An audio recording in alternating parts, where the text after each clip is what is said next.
So this is again mostly review, but we do need to talk about epidemics and pandemics. But just to review, remember microbiology is the study of microscopic organisms. Viruses, bacteria, fungi, and parasites can infect people and make them sick. You can have a cold many times because there are many varieties of cold viruses. Same thing with the flu. That's why you get the flu vaccine each year. Bacteria are prokaryotes. They cause diseases like rabies, Lyme disease. Bacterial reproduce through binary fission. They're generally spherical, rod-like, sphere-shaped. Antibiotics are used to inhibit the growth of bacteria or to kill them. Overuse of antibiotics has led to antibiotic resistance. Okay, so that is something you need to make sure you know. Okay. Most of this you should already have in your notes. There might be a few things here and there. This is a cell performing phagocytosis. Remember, phage means to eat, okay, and cyto means cell. So this is the cell, the pink thing, and then you have maybe it's a bacteria cell, and this is a white blood cell, and it comes along and it breaks it down with some enzymes, and then it's harmless. Okay, viruses are not living. They're just DNA surrounded by a protein coat. Viruses require a host to reproduce. In most cases, they kill that cell in the process. Transmission occurs through contact, water droplets, insect bites. Vaccines and antiviral drugs are used to control and prevent the spread of viral diseases. Vaccines prevent you from getting the disease caused by the virus, and then antiviral drugs help fight it if you are suffering from the virus. All right. Again, there's a link here, or you can just go to YouTube and look up prokaryote versus eukaryote amoeba sisters. Fungi are eukaryotic organisms. They're non-photosynthetic, so they're not plants. And they are mostly multicellular heterotrophs. Athlete's foot, toenail fungus, or fingernail fungus. Panama disease that attacked banana trees and caused banana farmers to have to develop a whole nother breed of banana plants. That's why if you talk to like maybe your grandma, grandpa, great-grandparent, they might tell you that bananas don't taste the same way they did when they were a kid. It's because it's a different variety of bananas, because the banana crops got wiped out by the Panama disease. Okay. Parasites feed off of their host or steal nutrients from their host, so they are parasitic. They benefit by hurting the other organism. Treatments. So this is something you need to know, period, in a story. This is like EOG stuff right here. Antibiotics only treat bacterial infections. Vaccines prevent viral infections, and antifungal medications treat fungal infections. Okay. Vectors spread the disease without getting sick. So rats, ticks, mosquitoes, soil, these are vectors that spread disease. Carriers spread the disease while sick. Okay. So that guy in Walmart not wearing his mask, coughing all over the place, that's a carrier right there. Okay. Or could be a carrier. An infectious disease can be spread from person to person. Pathogens are disease-causing agents. Safe handling, hygiene, and antimicrobial chemicals can be used to lower the risk of and to treat infections. So health of humans and the Earth's biosphere depend on good microbes. If we had something that would wipe out every bacteria on the Earth, it would not be a good thing for us. Okay, we talked about gut bacteria. We talked about the skin bacteria that helps prevent bad bacteria from living on our skin. These are all good examples of bacteria helping us, even though we don't know it. Disease outbreak happens. All right, so this is where we're talking about epidemics and pandemics. An outbreak is any time there is a higher number of the diseases than normal. Okay, that's an outbreak. So it could be a small area or a large area, could be days, could be years, but it's just there's a larger number than there was before. Okay, so for example, if I'm going to use a silly example here. All right, so bear with me. If you normally have 1 or 2 cases of zombies in Charlotte per year, and all of a sudden you have 10 cases of zombies in 1 month, okay, that would be an outbreak. Now, epidemic versus pandemic. They both refer to the spread of a disease, but the main difference is geographic. Epidemic is upon the people. So it's an outbreak that affects a large number of people in a population or a community or a region. Typhoid was an epidemic. SARS was an epidemic that killed nearly 800 people. Okay, pandemic. Pan means all. Think about the word Pangea. That means all Earth. So that's when all the continents were put together. Okay, pandemic. Dem means people. So pandemic is all people.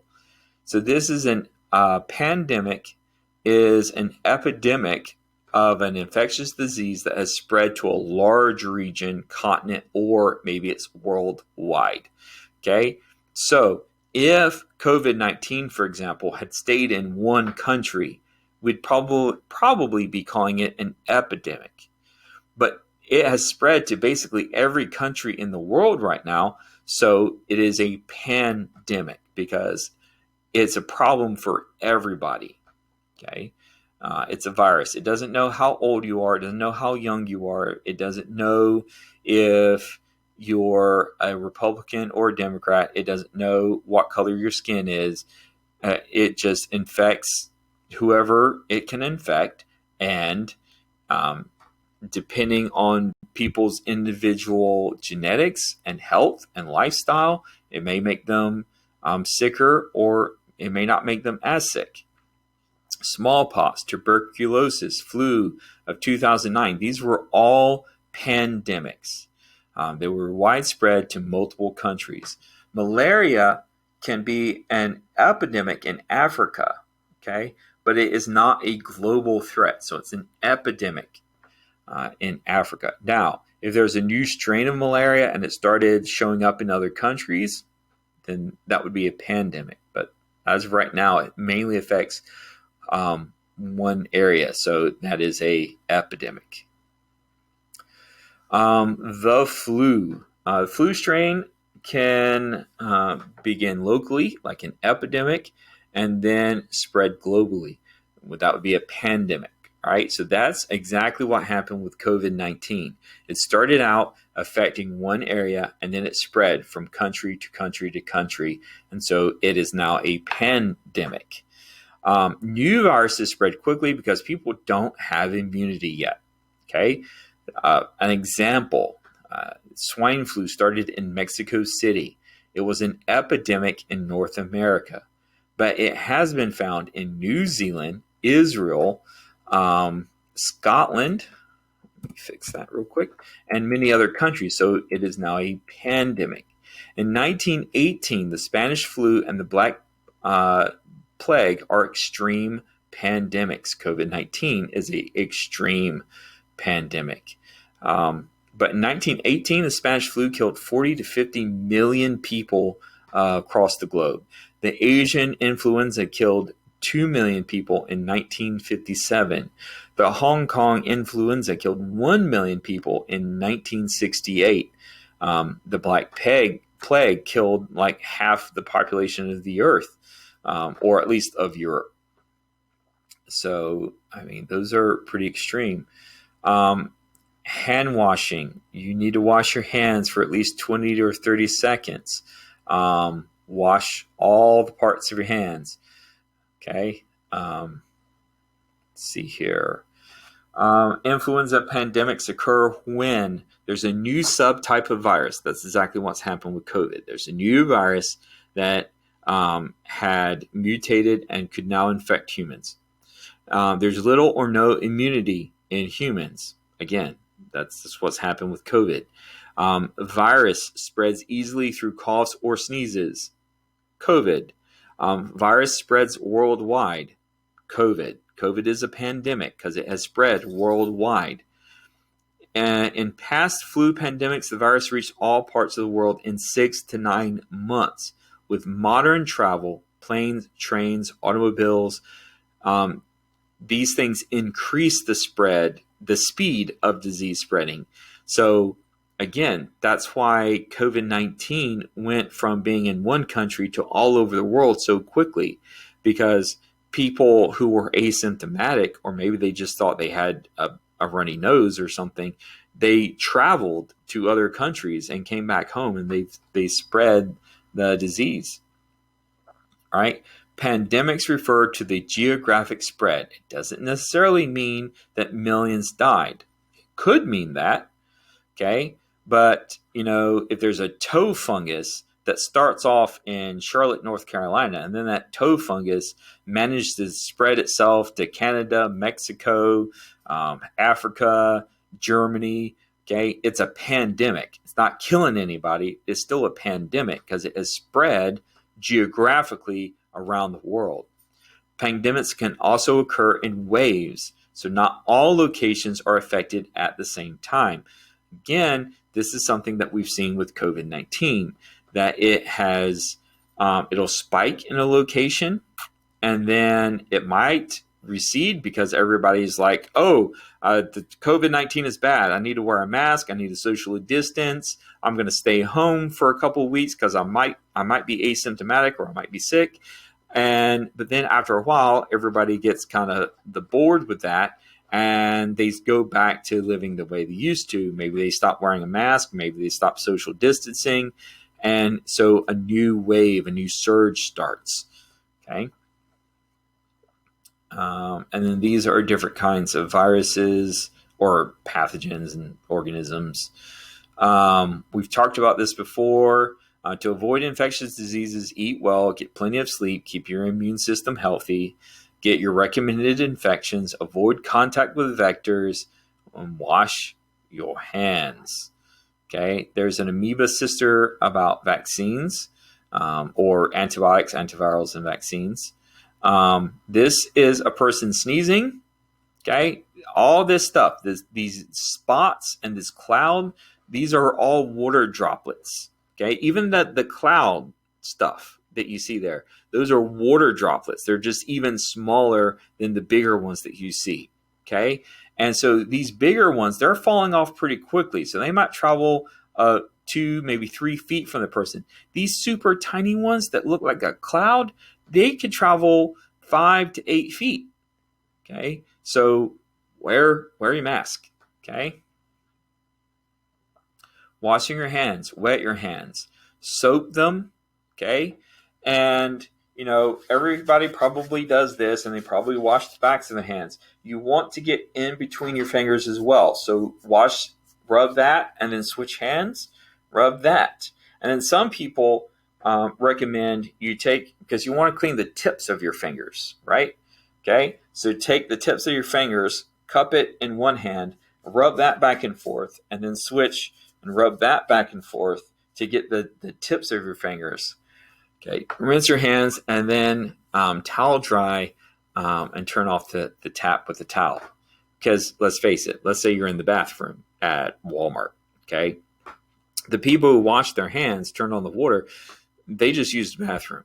That's why they're washing their hands. Okay, at least I hope they're washing their hands. All right, so you don't want to touch the faucet again after you turned it on, because then you're putting germs back in your hands. So use a towel to turn off the water. Use a towel to open the door. Okay. or use your elbow to turn off the water, or elbow to open the door, because you don't shake elbows with someone. You don't rub your eye with your elbow. Okay. Describe the barriers that keep most pathogen out of the body. We've talked about this. The skin, mucus traps pathogens. Tears, saliva can contain enzymes to break it down. The stomach contains an acid to break it down. Same thing with urine. Or urine doesn't contain an acid. It is acidic. Good bacteria take up space on your skin to prevent bad ones from growing there. Inflammation is where inflammation and phagocytosis and fever are the second line of defense. Inflammation brings white blood cells and increases blood flow. White blood cells eat the bacteria and destroy them, and fevers help limit bacterial reproduction. Okay. Again, there's an amoeba sister video. You can find that on YouTube. Identify the parts of the immune system and the roles they play. The immune system is the body system that fights to protect the body from specific pathogens. The immune system's specific reaction to a pathogen is called an immune response. And the immune system includes several organs and a system of vessels that carry lymph. All right. Here's another video that is aimed at, frankly, a younger audience, but it's not bad. It's pretty good. And we talked about B and T cells. Immunity is the ability of the immune system to launch a rapid attack against a particular pathogen because it remembers it. Okay, so again, we've talked about this. Vaccination is something that teaches your immune system how to fight a pathogen. And the next thing is about nutrition. So that's it. That's the end of the disease unit. It's the end of life science. We'll be moving on to ecology and some environmental issues after fall break. So hope this helps. Like I said, I think I'm going to make these as ed puzzles. So happy hunting for answers.